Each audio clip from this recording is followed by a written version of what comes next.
Fala galera, como é que vocês estão? Eu espero que bem. Queridos, eu quero pedir muito desculpas por não ter postado nenhum vídeo bacana aqui. Vocês me pediram, outros colegas também me pediram alguns vídeos para gravar sobre determinadas áreas temáticas, como por exemplo pulsão intra-arterial, circuito de ventilação mecânica, e eu não consegui honrar nenhum de vocês. A verdade é que, como eu já havia dito, eu sou péssimo com essa questão. Eu não tenho proficiência na área de edição de vídeos, apesar das tecnologias aí, né, nos ajudarem muito. Eu também estava me dedicando muito a outros projetos, tá certo? Como por exemplo o Instagram e também a minha própria família, né? Então eu acabei deixando de lado aqui essa parte do YouTube, mas eu peço desculpas a vocês e como uma forma de te pedir desculpa eu vou começar a alimentar esse canal aqui. E eu quero que vocês comentem como vocês estavam fazendo, compartilhem, curtam, tá bom? Eu não vou me alongar muito, por favor, me desculpem mais uma vez. Vamos direto ao vídeo. Se você gostou dessa temática aí, quiser outras também, por favor, nunca deixe de dar o teu like, a tua curtida e roda a vinheta e vamos nessa!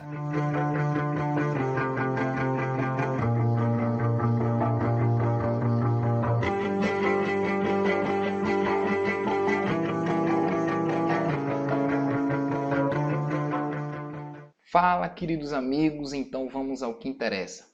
Vou te mostrar hoje aqui neste vídeo a montagem do circuito de ventilação mecânica. Como se dá, para que serve as traqueias, o copo de drenagem, enfim.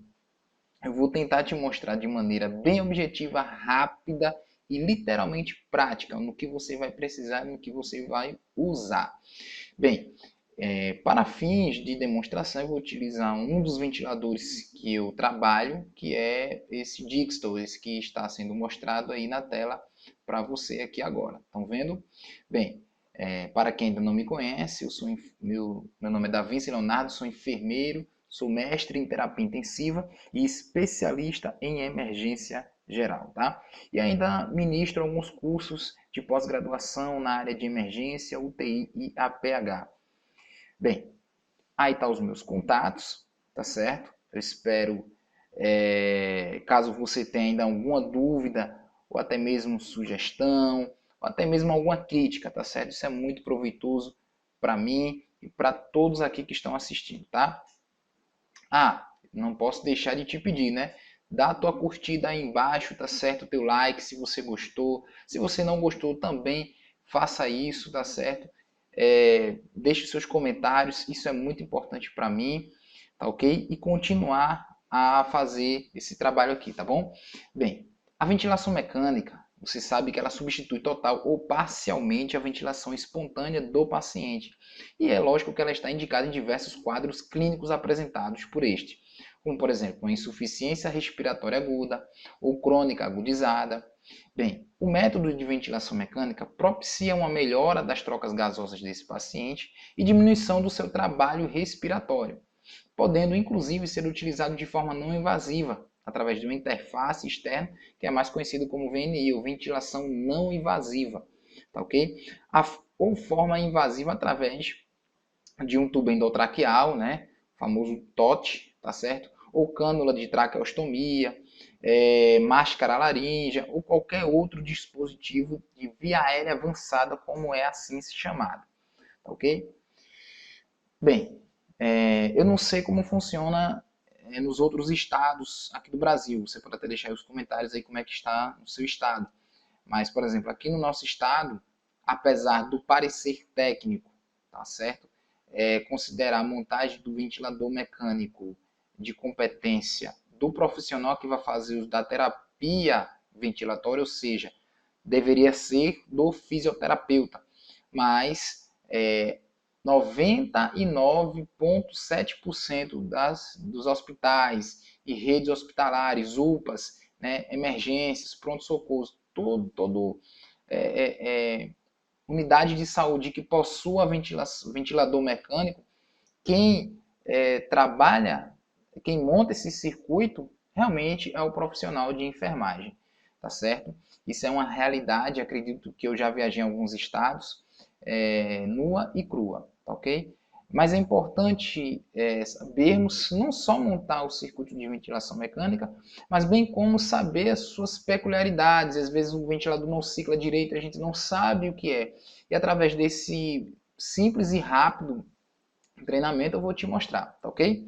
Bem, o enfermeiro, de acordo com esse parecer aqui do meu estado, ele pode realizar a montagem em casos exclusivos de urgência. Na verdade, a gente realmente vive montando e retirando o circuito, não só dos casos de urgência, mas dos casos eletivos, tá certo? Das UTIs, das emergências, enfim, até mesmo do bloco cirúrgico, tá certo? Quem realiza esse procedimento é o profissional de enfermagem. É importante saber que cada ventilador ele possui suas peculiaridades. Será demonstrado neste vídeo a montagem do ventilador, no caso Dixon, que é o DX3010, que é esse que você está vendo aqui na tela. Bem, eu vou te mostrar aqui, antes do vídeo propriamente dito, os circuitos ou o que compõe o circuito de ventilação mecânica. Todo aparelho ele vai possuir essas mesmas características, tá certo? Então ele vai possuir um Y, ok? Você está vendo aí o Y.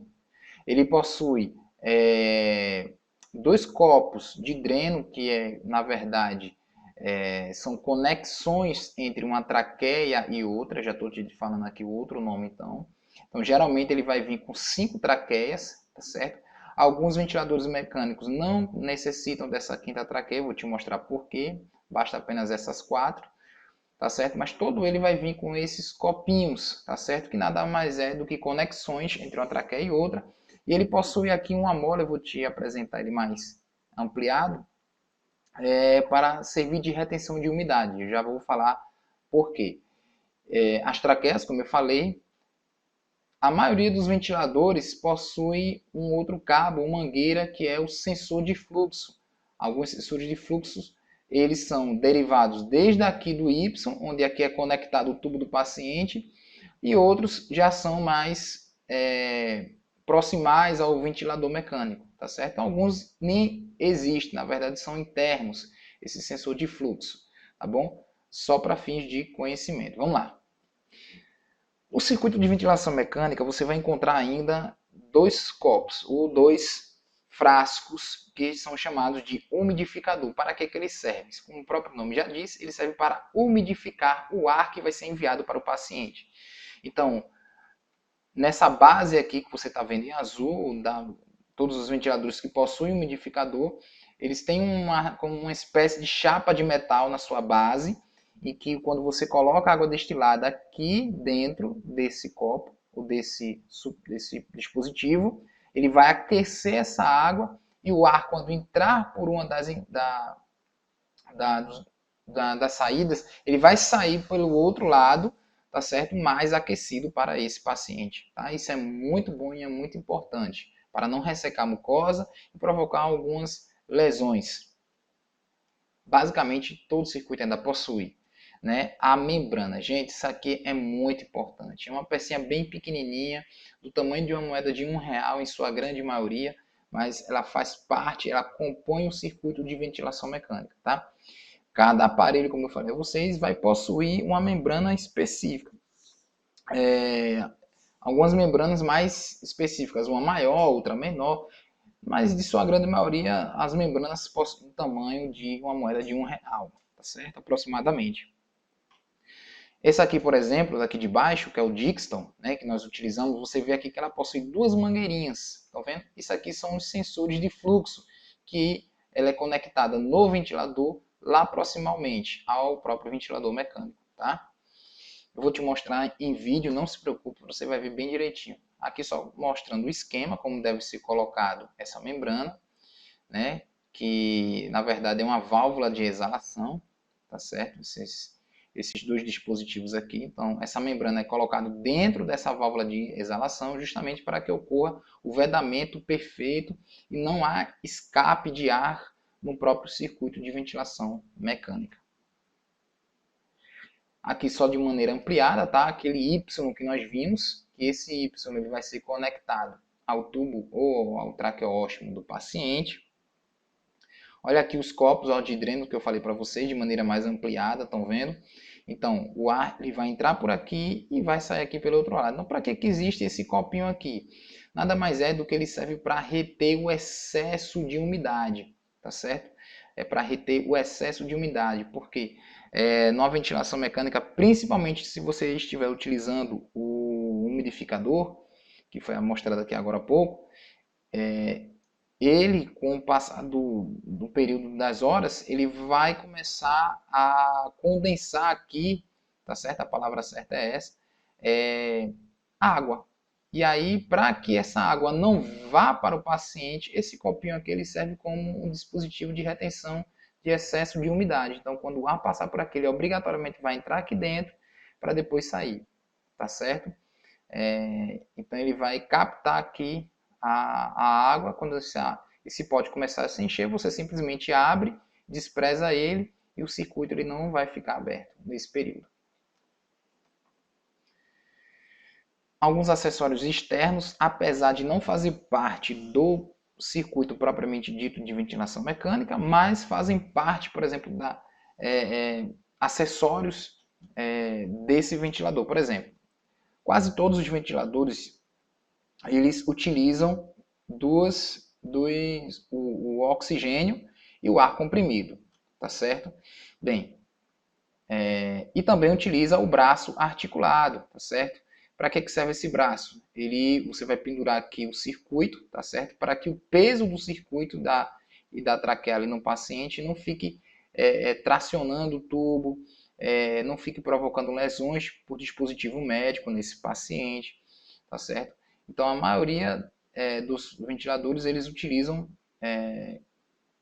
essas duas conexões, do oxigênio e do ar comprimido, tá? Então o próprio ventilador vai fazer a mistura dos gases, do oxigênio e ar comprimido, de acordo com quem montou esses parâmetros, se é 21% de oxigênio até 100% de oxigênio, tá? Mas tem alguns poucos ventiladores que utilizam apenas oxigênio e o ar comprimido ele toma do próprio ambiente, ele consegue fazer isso aí, tá certo? Ele consegue misturar esse ar, né? Esses gases. Alguns acessórios, tá, Mário? Ainda você vê aqui que, por exemplo, a maioria dos ventiladores eles possuem um filtro, né? Principalmente aqueles que captam ar comprimido. Esse filtro aqui, que é do ar comprimido, vai sempre ser característico pela coloração amarela. Estão vendo aqui, a mangueira vai ser amarela, a do oxigênio sempre vai ser verde, tá? Essa coloração aqui, esse filtro, tá certo? Ele serve justamente para isso, para reter sujidades que possam vir do circuito lá da central, da bomba que está sendo produzida esse ar comprimido, tá certo? Então ele pega aqui e ele retém esse excesso de sujidade para não danificar o próprio equipamento, o próprio ventilador mecânico. Porém, de tempos em tempos, é claro, esse filtro tem que ser trocado, mas isso fica a cargo da engenharia clínica, tá certo? Ou quando está muito sujo, ou simplesmente ele tem, geralmente, quase todos eles possuem um marcador quando deve ser trocado, tá bom? Mas isso aí fica a cargo da engenharia clínica. Ainda para finalizar, é muito comum, gente, você pegar na UTI, nas emergências, onde se faz terapia ventilatória, os umidificadores hidroscópicos, ou filtro hidroscópico ou filtro bacteriológico, que é exatamente a mesma coisa, tá? Então, qual é a função dele? Como o próprio nome já diz, ele vai filtrar o ar que vai ser enviado para o paciente, como você está vendo aqui nessa imagem, tá certo? Então, tá aqui o circuito, terminou aqui no Y, e aí ele conectou o filtro umidificador ao tubo orotraqueal desse paciente, tá? E isso é muito bom, esse filtro ele ajuda a purificar ainda mais esse ar que vai estar sendo enviado para esse paciente. Lembrando que quando o umidificador estiver, o filtro hidroscópico estiver no paciente, automaticamente eu vou deixar de usar, né, o umidificador aquecido no paciente, ou seja, porque senão a umidade aqui, a condensação, ela vai prejudicar aqui a passagem do ar, tá certo? Através desse filtro. Então isso não é legal, tá ok? E só para enfatizar você, isso dificilmente você vai encontrar em literaturas, isso aqui é proveniente de pesquisa. As duas únicas contraindicações conhecidas desses filtros, né, desse filtro bacteriológico, quais são? Pacientes hipersecretivos e hipotérmicos. Hipersecretivos por quê? Porque se o paciente estiver expectorando muita secreção, né, ele vai acabar sujando muito facilmente aqui o filtro, né? E se for, trocado, for um paciente muito secretivo e tem que estar sendo trocado o filtro várias vezes ao dia, então isso é muito ruim, tá? Só a título de conhecimento, a Anvisa preconiza que esse filtro seja trocado a cada 72 horas, tá ok? Mas alguns fabricantes informam que pode ser trocado até com 4 dias, tá certo? Vai depender muito do protocolo de cada instituição, tá ok? Mas via de regra, são 72 horas. E outro contraindicação, como eu havia falado, são os pacientes hipotérmicos. Por quê? O paciente hipotérmico, entenda que ele precisa se aquecer. Então, se eu, dependendo do ambiente que ele esteja, eu estiver jogando um ar frio para ele, né, ele vai perder ainda mais energia para tentar compensar esse ar frio que está chegando para ele. Então, é indicado nesses pacientes que estejam hipotérmicos que eu jogo uma ventilação aquecida. Então, eu desprezo o filtro hidroscópico e aí eu religo o filtro umidificador, tá certo? Do ventilador mecânico. Bem, sem mais delongas, ufa, eu espero que eu não tenha me demorado muito, mas, queridos, vamos agora ao vídeo demonstrativo. Siga aqui embaixo, tá certo? Para o próximo link, tá bom? Um forte abraço e até logo, vamos lá!